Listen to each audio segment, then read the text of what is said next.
এই ঘর, সেই জানলা।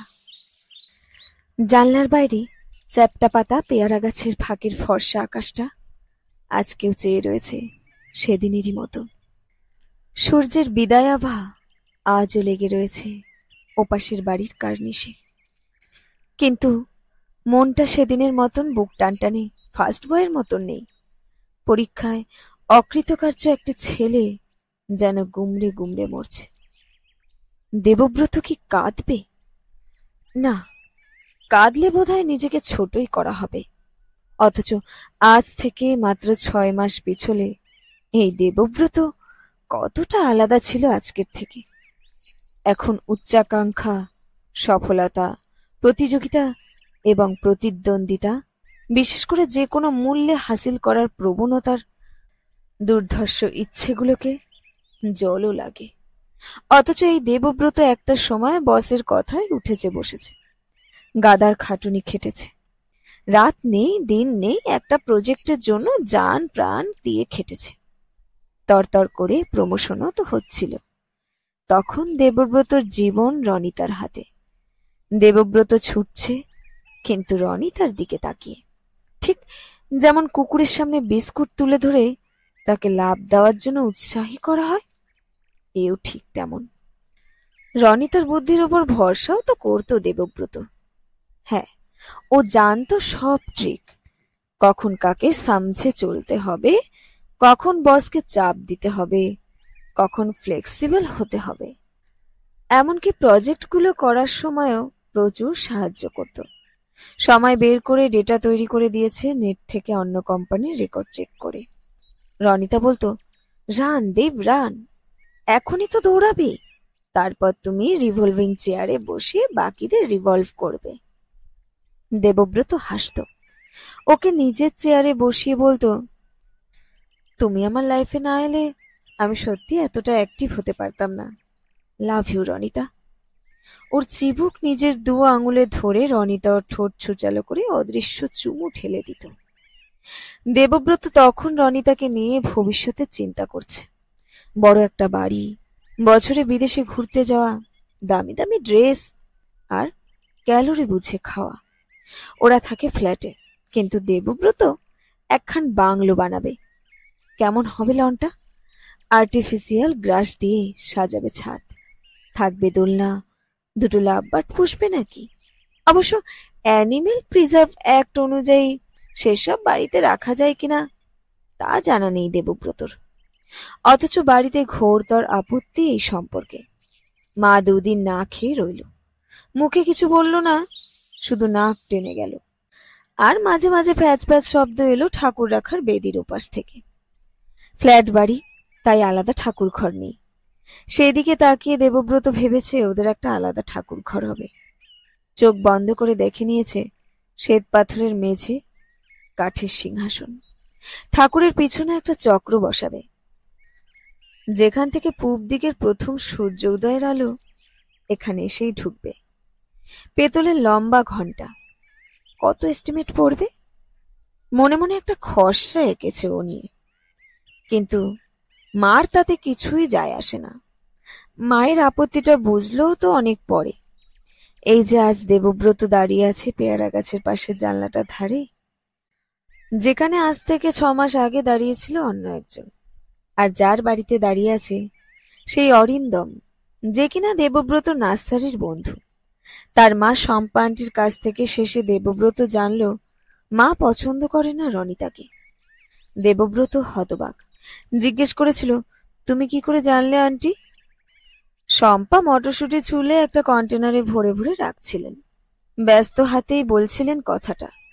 দেবব্রত দিকে একবার তাকিয়ে বললেন, তুই জানিস না তোর মা একদম পছন্দ করছে না রনিতাকে? না, বিশ্বাস করো আমি জানি না। দেখ বাপু, আমি তাকে দেখিনি, চিনিও না, কিন্তু তোর মার মুখে শুনলাম নাকি খুব নাকুচু মেয়ে। তোর মাকে বলেছে আপনারা কেমন যেন আউট অফ ফ্যাশন সব ফার্নিচার ইউজ করেন।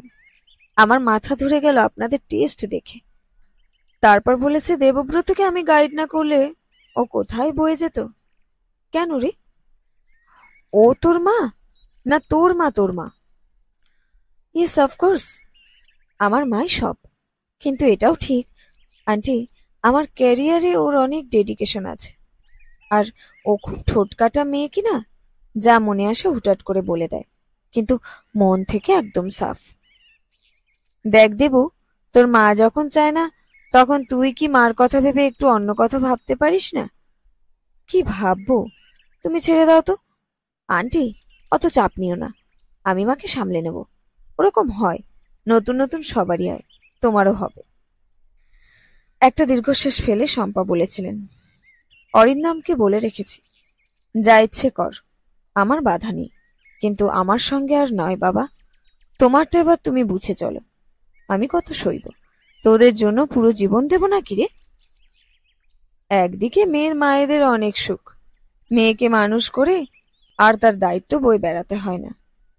আর ছেলের মায়ের শত জ্বালা, তোদের দায়িত্ব যেন বউ আর পিষে মরার জন্য আমাদের জীবন, তাই না রে? শম্পা এতটা ক্রুদ্ধ আর ক্ষুব্ধ চোখে তাকিয়েছিল যে দেবব্রত পিছু হাঁটতে বাধ্য হয়েছিল। গুটি গুটি পায়ে তখন ঢুকে পড়েছে অরিন্দমের ঘরে। মনে হচ্ছিল প্রাণ বাঁচিয়ে ফিরেছে। আন্টি কি শেষে চড়িয়ে দিত? আর যদি হাউমাউ করে কাঁদতে আরম্ভ করত? কি বিশ্রী সিচুয়েশন। রনিতা বলে, যারা ইমোশন কন্ট্রোল করতে না পেরে সবার সামনে হাউ হাউ করে কাঁদে বা হ্যাঁ হ্যাঁ করে হাসে, তাদের আমার জন্তু মনে হয়। দেবব্রত জানে রনিতার পরিবার একদম অন্য সোসাইটির। ওর দাদা ইউএসএ তে চাকরি করে, বাবা হাইকোর্টের জাজ, মা প্রফেসর। রনিতা নিজে ভালো পোস্টে আছে ওদের কোম্পানিতে। ওর বেড়ে ওঠা আর দেবব্রতর বেড়ে ওঠার অনেক তফাৎ, ঠিক ঘাস আর লেমন গ্রাস বেড়ে ওঠার মতো। রনিতার আদব কায়দা, কথা বলার স্টাইল, ইংলিশ উচ্চারণ সব আলাদা, এমনকি হাসিটাও। ও বেশিরভাগ সময় ঠোঁট চেপেই হাসে, দাঁত বের করলেও তা সীমিত। কাঁদতে ওকে দেখেনি দেবব্রত। কথা বলার সময় কোনো শব্দ মাথায় না এলে, যেমন বেশিরভাগ মানুষ ইয়ে, মানে, ওই এসব দিয়ে কভার করে, ও সেখানে খুব শান্তভাবে বলবে, হুম, ওয়েল। বেশ আভিজাত্য আছে ব্যাপারটায়। দেবব্রত তখন মোহাচ্ছন্ন। মাদক যেমন আসক্ত করে, দেবব্রত তখন রনিতায় আসক্ত। কিন্তু তবু সেদিন অরিন্দমের ঘরে ঢুকে এই জানলার পাশে দাঁড়িয়ে থাকা রোদে সিক্ত শ্যামলা রোগাটে চেহারার মেয়েটাকে দেখে দেবব্রত কি থমকায়নি? ও তো টের পায়নি দরজার মুখে কেউ ওকে দেখছে বলে। হাওয়ায় উঠছিল ওর কানের পাশে লতানো চুল, পাশ ফেরানো মুখে চিবুক, আর গালের ধার বেয়ে মুখের একটা তীক্ষ্ণ অবয়ব। খুব ধীরে গুনগুন করছিল একটা খুব চেনা গানের কলি। যদিও গানটা ধরতে পারেনি দেবব্রত, হঠাৎ করে চমকেছিল অরিন্দমের একটা থাবা বসতে। ওর আলুর মতন পাঞ্জাটা পিঠে বসিয়ে অরিন্দম বলল, ওই কি করছিস, আয় ভেতরে। অরিন্দম সেদিন বাড়ি ছিল না, গিয়েছিল পাড়ার রক্তদান শিবিরের সেক্রেটারি হয়ে। অরিন্দম একটা ইন্স্যুরেন্স কোম্পানির এজেন্ট। ছোটবেলার বন্ধু বলে যাওয়া আসা এখনো আছে, কিন্তু রনিতা বলে ফেলিওরদের গা ঝাড়া দিয়ে ফেলো। যারা নিজেরা উন্নতি করতে পারেনি তাদের লাইফে রেখে কি হবে? কখনো যদি হেল্প চায়, তখন না বারণ করতে পারবে, না সাহায্য। তাই আগের থেকে বি অ্যালার্ট। হয়তো এমন বলতো না রনিতা, যদি না কিছুদিন আগে ওদের কোম্পানির বারাসাতের ব্রাঞ্চ খোলায় সেখানে ব্রাঞ্চ ম্যানেজারের পোস্টে কলেজের বন্ধু সুকুমারকে রেকমেন্ড করতো দেবব্রত। ছেলেটা পড়াশোনায় ভালো ছিল, কিন্তু একটা অপরচুনিটি পাচ্ছিল না, তা দিয়েছিল দেবব্রত। শুনে ক্ষেপে আগুন রনিতা। বলল, এই ফেভারটা নিলে তুমি, কোম্পানি থেকে এবার তার জন্য তোমাকেও তৈরি থাকতে হবে। দেবব্রত বলেছে, কেন? সুকুমার নিজেকে প্রুভ করলে আমার রেপুটেশন কেন খারাপ হবে? রেপুটেশনের কথা নয়, এটা হলো সুযোগ। তুমি নিলে, ও তোমার থেকে নিল, এবার অন্য আরেকজন চাইবে, কি দরকার? আর যারা নিজের দক্ষতায় কিছু আর্ন করতে পারে না, তারা পুরুষ মানুষ নাকি? দেবব্রত বোঝে কথাটা তো একদম ফেলে দেওয়ার মতো নয়। যদিও আজ পর্যন্ত অরিন্দম কাজকর্মের ব্যাপারে কিছুই বলেনি, পিঠে চাপ্পড় মারতে মারতে সে শুধু বলল, এই দেখ, পরিচয় করাই, আমার পিসির মেয়ে রাজন্যা। সেই জানালার পাশে রোদে সিক্ত মুখখানি ফিরেছিল সামনে। কেন কে জানে একটা অচেনা আবেগ কাবু করছিল সে সময়। দেবব্রত বুঝতে পারছিল ও কেমন যেন আড়ষ্ট হয়ে পড়েছে, যদিও সে ছিল খুবই সাবলীল। কিছু পরে একটা প্লেটে কিছু খাবার সাজিয়ে এনে ধরেছিল দেবব্রতর সামনে। হেসে বলেছিল, কি শুনছি আপনি নাকি মারাত্মক রকম ভাবে একটা রোগে আক্রান্ত। দেখুন মশাই, সেটা আবার সংক্রামক নয় তো? নইলে আমি উঠলুম আর এই ঘর থেকে পালালুম। হেসেছিল দেবব্রত, বলেছিল, কে বলল? শম্পা আন্টি? ইয়েস, বলুন না আপনার গল্প। আই মিন, এই প্রেম টেম গুলো মুভিতে দেখি, বাট ইন রিয়েল লাইফ সমস্যাটা কোথায়? আমার মায়ের মাথায় তার ধারণা মেয়েটি সুবিধের নয়। আর আপনার মতে? সে অতি বিচক্ষণ ও বুদ্ধিমতী। ওয়াও, কি যে ভালো লাগছে! নিজের গার্লফ্রেন্ডকে নিয়ে এতটা কনফিডেন্ট হতে কাউকে দেখতে ভালোই লাগে। যাকে, best of luck for your future. সেদিন প্লেটের ভেজিটেবল চপ আর লেডিকিনি খেয়ে যখন দেবব্রত বেরিয়ে আসছিল, তখন শম্পা ডেকে বলেন, শোন দেবু, একবার সবার দিকটা বিবেচনা করে দেখবি, বুঝলি? আর একটা কথা, তুই রাজন্যাকে দেখলি? কেমন মিষ্টি বল? এমন একটা মেয়ের সঙ্গে যদি তোর... কথাটা শম্পার মুখেই অসমাপ্ত রয়ে গিয়েছিল, কারণ দেবব্রত ফচকে এসে বলেছিল, এসব তোমার আর মায়ের প্ল্যান বলো প্লিজ আন্টি, ওসব মেয়ে দেখিয়ে ফাঁসানোর জামানা শেষ। তারপর একটু যেন বখাটে স্বরে বলেছিল, সে জানে? শম্পা কিছুক্ষণ চুপ করে থেকে বলেছিলেন, তোর মার জন্য এখন সত্যি খারাপ লাগছে। আর শোন, রাজন্যা মামুলি গ্র্যাজুয়েট, চাকরি বাকরিও করে না, কিন্তু তার জন্য ওকে দেখিয়ে ভালো ছেলে ফাঁসানোর ফন্দি করার কথা আমরা ভাবিনি কখনো। রাজন্যার বিদ্যে বুদ্ধি কিছু কম হলেও আত্মসম্মান প্রখর। দেবব্রত আর কথা না বাড়িয়ে চলে এসেছিল। পরে এ কথাটা বলেছিল রনিতাকে। ওর মাপা হাসি হেসে বলেছিল, যাদের কাছে গর্ব করার মতন আর কিছুই থাকে না তারা আত্মসম্মান নিয়ে গর্ব করে। মনে রাখবে, যারা আত্মসম্মান নিয়ে পড়ে থাকে তারা জীবনে উন্নতি করতে পারে না। সত্যি, আত্মসম্মানের কোনো ভ্যালু নেই, ওসব বাজারের ধুলোয় লুটোপুটি খায়। এমনটা মনে হয়েছিল দেবব্রতর, মনে হয়েছিল সেদিন। কিন্তু আজ যে দেবব্রত সম্পূর্ণ অন্য এক ব্যক্তি। পবিত্র নদীর অবগাহন যেন জমে থাকা মলিনতার বিসর্জন দিয়ে দেবব্রত শুদ্ধ হয়ে এসেছে নিজেকে সমর্পণ করতে। অথচ কার কাছে? রনিতার নতুন অফিসে জয়েন করার পর থেকে ক্রমশ এড়িয়ে যাওয়ার ব্যাপারটাও হালকাভাবে নিয়েছিল দেবব্রত। তারপর ওর বিদেশে পাড়ি। বলল কিছুদিনের জন্য অফিসের কাজে ওকে থাকতে হবে নিউ জার্সিতে।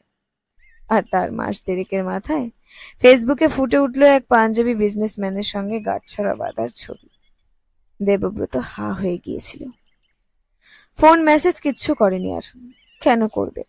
মনে হচ্ছে এই থাপ্পড়টার উপযুক্ত জবাব ঠিক একইভাবে দেবে।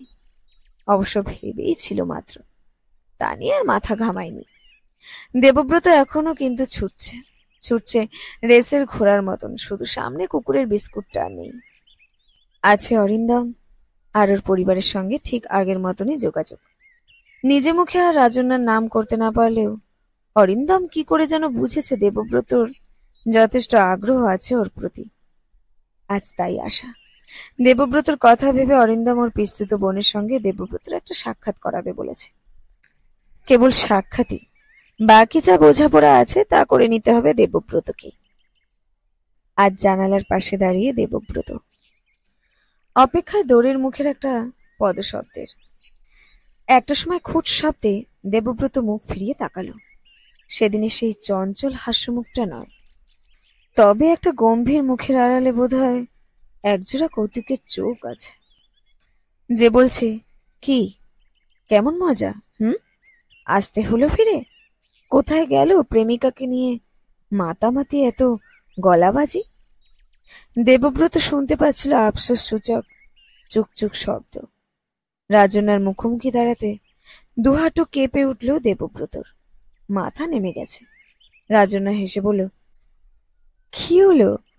আমি কি পড়া ধরতে এসেছি নাকি? অমন মুখ লুকোচ্ছেন কেন, পড়া না করে আসা বাচ্চা ছেলেদের মতো? মুখ তুলে দেবব্রত বলল, তুমি কি স্কুলের চাকরিতে ঢুকেছো নাকি? উচ্চস্বরে হাসলো রাজনা, মেপে নয়, একেবারে জিভ দাঁত বের করে। তারপর বলল, তা ভালো বলেছেন, একটা সেবা প্রতিষ্ঠানে অনারারি সার্ভিস দিচ্ছি ইদানিং। বাহ, খুব ভালো, বসুন না। রাজনা চেয়ার দেখালো। দেবব্রত বসল। রাজনা দাঁড়ালো জানলাটার পাশে, জানলার গ্রিল ধরে। দেবব্রত বলল, আমি সেদিন আমি দেবব্রত কিছু আর বলতে পারল না। রাজনা জানলা থেকে মুখ ফিরিয়ে বলল, আজকের ওয়েদারটা বেশ ভালো, বলুন। সকাল থেকে কেমন সুন্দর হাওয়া ছেড়েছে। হ্যাঁ, তা ভালো। আপনার ফেভারিট সিজন কি?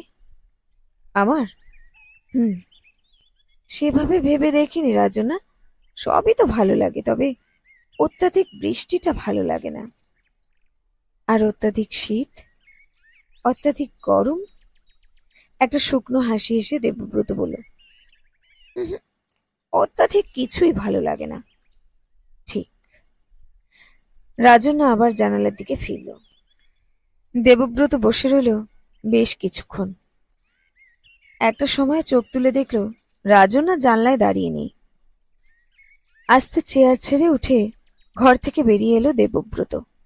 রাস্তায় নেমে শুনছিল শম্পা আন্টির গলা, কথা বলছে রাজনার সঙ্গে। কোনো একটা বিষয়ে হাসাহাসি করছে দুজনে। বড় রাগ হলো দেবব্রতর। মনে হলো, দুদিন আগে তোমরা নিজেরাই চাইছিলে আমি রাজনাকে বিয়ে করি, আর আজ আমার নিরুপায় অবস্থায় হাসছো। দ্রুত পায়ে ওদের ঘরে ঢুকে ভেজানো দরজা ঠেলে ভিতরে ঢুকে দেবব্রত বলতে যাচ্ছিল, এনাফ। আর তখনই একটা মিষ্টির প্লেট হাতে ঘুরেছে রাজনা। দেবব্রতকে দেখে অবাক চোখে বলল, ওমা, আপনি কোথায় গিয়েছিলেন? আমি তো মিষ্টি আর চা আনতে। মুখে রেখায় নমনীয়তা ফুটিয়ে দেবব্রত বলল, না, আমি ওই। আসুন, মিষ্টি কটা খেয়ে যান। টেবিলে মিষ্টির প্লেট রাখতে রাখতে দেবব্রত বলল, মিষ্টি মুখ কেন করে জানো নিশ্চয়ই? আমি জানি। মিষ্টি খেতে ইচ্ছে হলেই মুখে মিষ্টি পড়তে হয়। এর আবার বুঝি কোনো কারণ থাকতে আছে? এবার আর দেবব্রত দ্বিধা আর লজ্জার আড়ালে নিজেকে আবৃত না রেখে সরাসরি জিজ্ঞেস করল, প্লিজ রাজনা, তুমি জানো আমি কি বলছি? আপনি আমায় বিয়ে করে আপনার এক্সকে চমকে দিতে চাইছেন, কিন্তু এতে আমার কি লাভ হবে বলুন তো? একজন ভালো চাকুরে হাজবেন্ড জুটে যাবে এই হুজুগে। সবাই তো নিজের লাভটা দেখে কি না? যে কোম্পানি ডিসকাউন্ট দেয় সেও লাভ দেখেই দেয়, আবার খরিদ্দারও লাভ দেখেই ছোটে। জীবনটা কি ব্যবসা? এসে ফেলল রাজনা। নয় বলছেন? তোমার মতে না হয় ধরে নেব তবে তাই। ব্যবসায় কখনোই নয়, কিন্তু আমি তো ব্যবসা। কথাটা বলতে গিয়ে চোখ পড়ল রাজনার দিকে। ও যেন চোখ দিয়ে মাপছে দেবব্রতকে। দেবব্রতর ভিতর পর্যন্ত কেঁপে গেল। মাথা নামিয়ে নিল দেবব্রত। রাজনা বলল, মিষ্টিগুলো নয় উদ্দেশ্য ছাড়াই খান, জীবনে হয়তো আরো অনেক সুযোগ আসবে যখন। রাজনার অর্ধসমাপ্ত কথার দিকে তাকিয়ে রইল দেবব্রত। রাজনা মুচকি হেসে বলল, সম্পর্ক কিন্তু তৈরি হয় আবেগ দিয়ে, আর আমি আবার একদম মেকানিক্যাল নয়। তবে কি এটা প্রত্যাখ্যান বুঝবো? প্রত্যাখ্যান, প্রতিশোধ, প্রতিহিংসা, এসব টেকনিক্যাল টার্ম আমি আবার কম বুঝি। তবে মনে হয় কি জানেন, প্রতীক্ষার একটা মাধুর্য আছে। পারবেন? দেবব্রত চেয়ে রইল স্থির চোখে। রাজনা বলল, হটকারিতার মেয়াদ ক্ষণস্থায়ী হয়, জানেন তো? দেবব্রতর বলতে ইচ্ছে করছিল, রাজনা, আমি অপেক্ষা করব, তোমার জন্য অপেক্ষা করব নিশ্চয়ই। কিন্তু বলতে বড়ই বাধল। স্বপ্নগুলো যখন হাতের নাগালে, সাফল্য যখন বশবর্তী, তখন একটা তুচ্ছ মেয়ের প্রতীক্ষা কেন করতে হবে দেবব্রতকে? তা একটা তার ছেলের হাসি রাজন্যাকে উপহার দিয়ে দেবব্রত বলল, এখন তো মানুষ ডেটা লোড হওয়ার সময়টুকু অপেক্ষা করে না, আর তুমি বলছো কিনা। লেডিকিনিতে চামচের চাপ দিয়ে দেবব্রত যখন সামনে তাকালো, তখন নজরে এলো দোল খাওয়া পর্দা। রাজন্যা বেরিয়ে গেছে ঘর থেকে। চোয়াল শক্ত হওয়ার সঙ্গে মাথার রকে একটা টান পড়লেও ব্যাপারটাকে লঘু করার জন্য চামচ দিয়ে কাটা লেডিকিনির টুকরোটাকে মুখে পুরল দেবব্রত। মুখে পড়ল ঠিকই, কিন্তু প্রতিটা টুকরো গলা দিয়ে নামলো নোনতা হয়ে। ভাবার চেষ্টা না করলেও বারবার ধরার চেষ্টা করছিল দেবব্রত, তবু ধরতে পারল না ভুলটা কোথায়। শেষ হলো আজকের গল্প বিষাদ। কলমে রিমা বিশ্বাস।